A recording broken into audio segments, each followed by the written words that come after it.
Salam anti korupsi.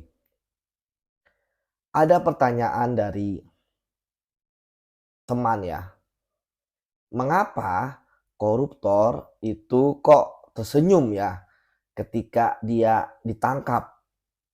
Padahal kalau orang biasa berhadapan dengan KPK misalnya, dengan penegak hukum udah gemetaran ya. Bahkan jikapun dia merasa benar gitu ya, karena takut salah ngomong, ya, takut tertarik-tarik, diseret-seret, ataupun dianggap terlibat, ya. Namun koruptor yang jelas-jelas ya, walaupun dalam asas hukum ada asas praduga tidak bersalah, namun ketika dia ya sudah ketahuan melakukan tindak pidana korupsi, ya tentu harusnya dia tahulah yang dikerjakan itu salah. Dia tahu perbuatannya sudah diketahui. Dia tahu penjara sudah menanti. Dia tahu bahwa dia akan dicap publik sebagai koruptor. Keluarganya tentu akan malu. Tapi pikiran kita tidak sesederhana itu ketika kita menilai seorang koruptor. Kita tidak bisa menilai seorang koruptor dengan baju kita. Nilailah koruptor dengan bajunya. Dia tidak malu melakukan korupsi. Pikirannya hanyalah duit. Pikirannya hanya merampok uang rakyat. Pikirannya hanya memeras. Pikirannya hanya menerima gratifikasi.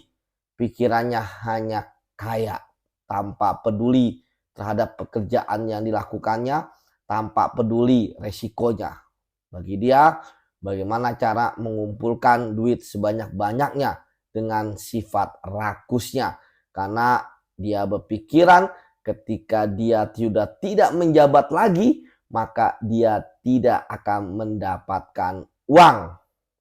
Apalagi dia paham bahwa ketika dia ditangkap pun, ya itu adalah tugas penegak hukum untuk ya membuktikan kesalahan-kesalahannya dia. Dan dia pun tentu sudah punya plan A, plan B, dan sudah berpikir bahwa akan mendapatkan remisi, akan mendapatkan pembebasan bersyarat, akan dihukum ringan, harta yang diaset juga